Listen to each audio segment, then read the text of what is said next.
over years, maybe 2 decades, they had not been successful in getting these guys to attack me, even though those people are telling me that the voices are telling them to attack me.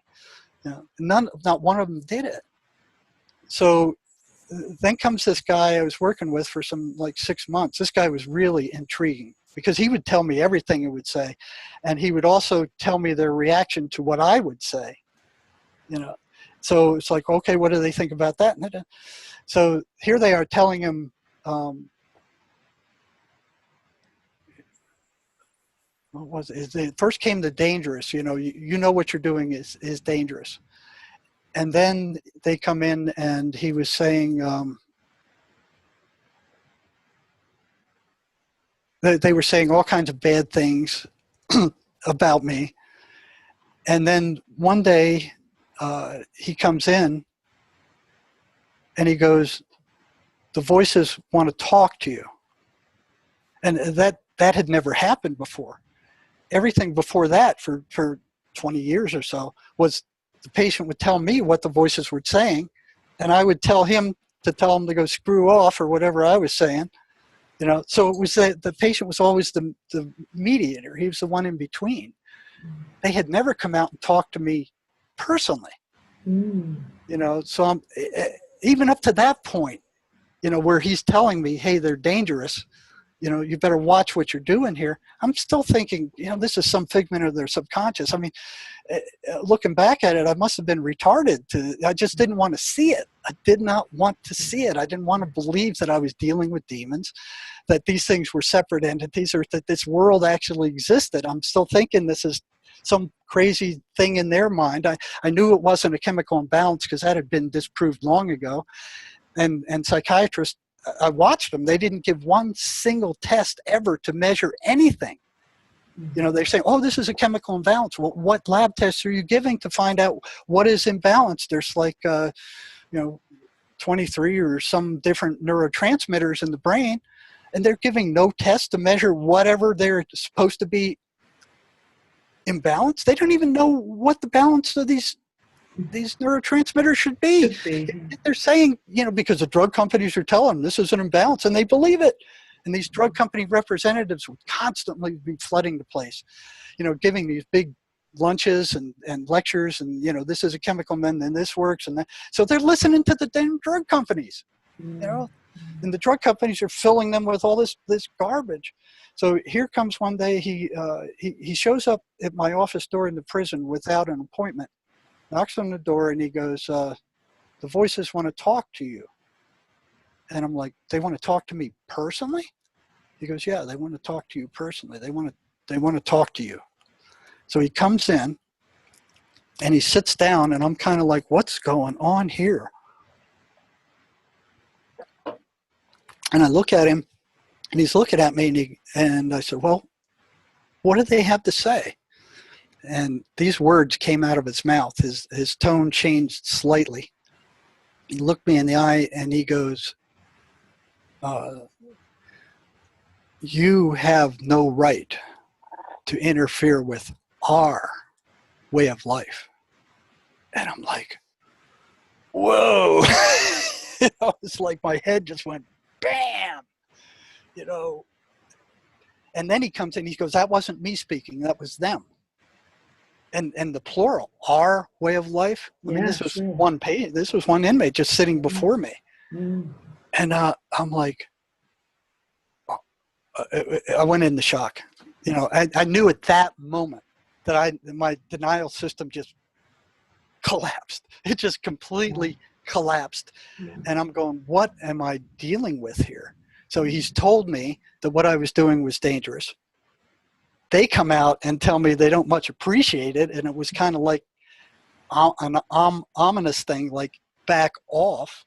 You have no right to be doing this. And I'm like, what do you mean I don't have a right to be doing this? I said something like, you're destroying these people. What do you mean I have no right to do this? And after that, it was like, okay, there was no doubt in my mind that this wasn't a hallucination. These things were entities. They were aware of me. they didn't like me, and they were warning me off. You know? But still, even at that point, I'm thinking, you know, screw them. You know, even if they are entities, they're stuck in this guy. They can't get me. The only thing I've noticed prior to that is that I feel drained somewhat after working with these guys for a while. So if that's the worst they can do to me, that's okay. You know, and I didn't stop. So, what shifted in you? I mean, what about your belief systems? Did you have to change what you believed in? oh, hell yeah. So what shifted in you? Because these are earth-shatteringly paradigm-shifting, you know, realizations, aren't they? Yeah. So what changed you? I went into shock. Yeah. You know, I went into shock. I've been there. It was like I shut my office and just kind of the rest of the day just sat there staring out the window like, what am I getting myself into? Where is this going? What are these things? But the only thing I'd felt up to that point is just being drained after working with these guys. I'd never experienced any other thing. You know, they would curse at me through the patient, and you know, these guys. See, it was a real interesting balance, because, you know, sometimes these voices would tell them to hurt me or somebody else, and if they went and did that, and administration saw that I was aware of it and I didn't lock these guys up, you know, because in the prison you have a whole lot more power than you do in the state hospital. I mean, you have a lot more control over what happens to these guys. So I could say, hey, this guy's dangerous. He needs to be locked up. He needs to be sent to the medical unit. He needs to be drugged up, you know, and they knew that. So I had to be very careful, because if they told me something, you know, that the voices were telling them, I had to kind of ferret out between them and in my own mind is how much of a threat are they, and do I need to actually step in and do something at this point, or can I just go on their word that they're not going to act on what they're being told? And what I had is an agreement with all these guys in my group that, you know, there might have been maybe 9 or 10 schizophrenics at any one time in that entire unit who would come and would tell me everything, and they would feel me out.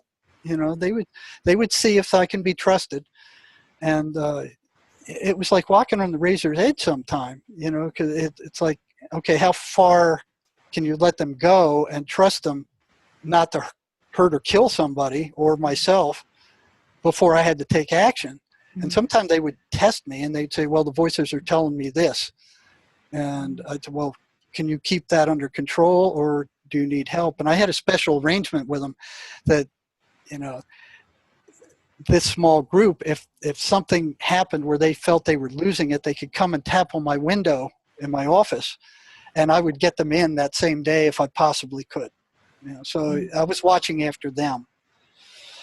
And once that happened, it was like it just wore me out. But I didn't stop working with this guy, and he kept telling me, listen, they're getting more and more pissed off with you. And he was getting better and better. So one day I was reading a book by Miguel Ruiz. I forgot what it was. He's that South American shaman who was talking about these things as parasitic entities. Okay. So I brought that book into the prison, and I brought this one guy in whose voices came out and said, hey, you know, knock it back off. And I wanted to know what he thought about this page or two where Miguel Ruiz is talking about these things as dangerous energy parasites. I wanted his opinion. I'd do that all the time. I'd always ask him, what do you think about this? What do you think about that? What happens when this happens? I mean, it was constantly hitting him with questions like, how are they reacting to what we said here? How are they reacting to this information? How are they reacting to the rubber band snap when you snap your rubber band? You know, what are they doing now? What are they saying now? I mean, it was constant. It was like looking into this strange dimension and getting feedback from these people, and they're all saying the same thing. You know, it was all consistent, all these different schizophrenics are all telling me basically the same thing. So I brought him into my office, and I was curious about how the voices would react to their actually being told they were energy parasites and the patient hearing this. I mean, the patient already knew that they were draining them, but even though they were drained 1,000 times in the past, they could not make the link between being drained and the appearance of these voices. It was like they just couldn't make it. They couldn't see the link. They were blocked from seeing it. So, you know, when I pointed out that the voices would get nuts. So I brought this in just to see how they would react to it. And he sat down, closed the door, and I started reading him what Miguel Ruiz says about these things being energy parasites and sucking their energy. And he went into this kind of like zombie-like stare. And he's just staring at me. And I look up from the reading and I said, that's really odd. And I'm like, what is going on with this guy? And I started being a little concerned because they'd always put female guards in the medical unit where I worked. And if one of these guys attacked, you know, I was on my own virtually. Yeah, You know, by the time anybody got there who could stop them except me, whatever was going to happen would have happened. Either they were going to kick the crap out of me, or I was going to kick the crap out of them, or we were going to kick the crap out of each other. But I started getting a little bit concerned because this guy's affect in his face just went flat. I mean, just went flat. And he's like staring at me like with this strange look and this strange affect. And as I continued to read a little bit more about these things being parasites, all of a sudden this electrical crackling exploded from behind my head. Wow. It just like an arc welder. It was like crack, crack, crack, crack, crack, and I'm like, what? And I look around, I don't see anything. And then it starts moving across the wall to the wall over to my right. And it didn't stop. And it crackled all the way up that wall at a 45-degree angle to the ceiling and on the other side of the office. And I'm like, what the hell's going on here? And I'm freaked out. I'm totally freaked out. I can hear this. I can't see anything. I can't smell anything. I can't feel anything. But none of this is making any sense. And he's just sitting there staring at me and not moving. And I'm going back and forth going, this guy's going to attack. And I push my chair back against the office wall. So if he comes at me, I can kick him back and then either get out or do whatever I need to do. So I at least have, you know, can break up that attack. And this thing's crack, crack, crack, crack, crack, crack, crack, crack, crack, all, just like an arc welder. And I look at him and I say, do you hear that? And he's just staring at me, just this eerie stare. He's not saying anything. He's sitting just straight, just looking at me like a zombie. And this thing continues. It hits the top of the office near the ceiling, and it crackles across the back of the office up near the ceiling over his head. So I can see him and the thing wherever that noise is at the same time. There was no light. I couldn't see anything coming from that noise. I couldn't smell anything. There wasn't any ozone. There wasn't anything like that associated with electricity. And it just keeps crackling. It hits the wall to my left. And then it starts coming down at a 45-degree angle toward me. Crack, crack, crack, crack, crack, crack, crack. And I'm looking at him. He's still just this zombie-like thing. And I'm like, what the hell is going on here? And I'm just like freaked out. And it wasn't just like a few seconds. This was like 20, 30 seconds it took. And it just didn't stop. So it wasn't like, you know, you couldn't explain it away. It's like, hey, it might have been this or that. And it comes down the wall and it's crack, crack. And I'm looking between it and him hitting it, you know, kind of like, you know, expecting him to attack, but trying to figure out what this thing was. And then it goes into this Rubbermaid trash can right at my left leg, and it's crackling from the trash can. So I turn around and I look in the trash can, and it's empty. The inmate porter had emptied it the night before. There's nothing in there, yet this electrical crackling is coming from there. You know, and I'm like, what the hell is going on here? And I'm looking at him, And then the crackling stops, and he slowly gets up with this strange affect, and he goes, "I gotta go." And he stands up real rigid, The and he zombie. starts heading to the door, and I'm going, "Yeah, get the hell out of here! Go, leave, go away!" You know. And he shuffles down out of the office, and he walks down the corridor, and he disappears. And I'm like, "What the hell just happened?" You know. And it's like I was completely blown away. I couldn't function after that. I mean, nobody would believe it. No. I had nobody I could talk to. I couldn't go to my boss and, "Hey, man, a schizophrenic just did this weird thing. My office is crackling all over with electricity." "Yeah, man, let's go to Thursday." "Yeah, I think you're unstable, man. You can't be working here." There's nobody I could talk to. I couldn't talk. My wife, I mean, every time I bring this up, she just, you know, like, "I don't want to hear it. I don't want to hear it." So I couldn't talk to her, you know. I couldn't talk to anybody. I just had to, the only people I could talk to were the schizophrenics. That is bizarre. So I was so freaked out that and so afraid that I didn't call this guy in probably for 2-3 months afterward. You know, I didn't want to see him. I didn't want to talk to him. I didn't want to deal with him. And after about, you know, it was 2 or 3 months, I put out a pass and had the guards bring him to me. And you know, he looked good. I thought that he would be a wreck. Yeah. You know, if they could do that, they were strong enough to destroy him. And I thought he would be a wreck when he came, but he looked good. You know, he had a good energy level. And I said, I thought you would be a friggin' wreck. I hadn't seen you in 2 months. We hadn't had a visit. He goes, "Well, I've been doing some of the stuff you said to do, and I'm keeping him down." And his energy level was way past what I was expecting. And that freaked me out too, because I was expecting to see him wiped out after that. And I said, I asked him, I said, do you remember the last time you talked to me in here?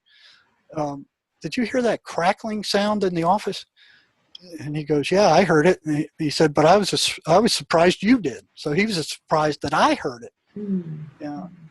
And that warped me too. It's like, why are you surprised that I heard it? That didn't make any sense. And I said, "What was that?" And he said, "That was them." I mean, them? You mean the voices did that? And he goes, "Yeah, that was them." And I said, "What were they trying to do?" He said, "They were trying to scare you off." And I said, "Well, they did a damn good job of it." You know. And I said, I asked him, "Well, yeah, just out of curiosity," I said, what, because I remember how he got up and he was like rigid when he went to leave the office. He was like a zombie. And I asked him, I said, "What was going through your head as you left my office?" And he said, "The voices were telling me to go get a shank, which is a homemade prison knife, and stick it in your belly." You know. And I'm like, whoa. And, you know, I was thinking, well, I've worked with this guy for like 6-9 months now. He wouldn't do anything like that. You know, I was completely confident, you know, he would never do anything like that. So I asked him, I said, "Well, why didn't you do that?" And he turns around, and he looks at me, and he goes, "Because I couldn't find one. And nobody would give me one." Oh my God. And I'm like, whoa. That's really, you know, that was a nasty wake up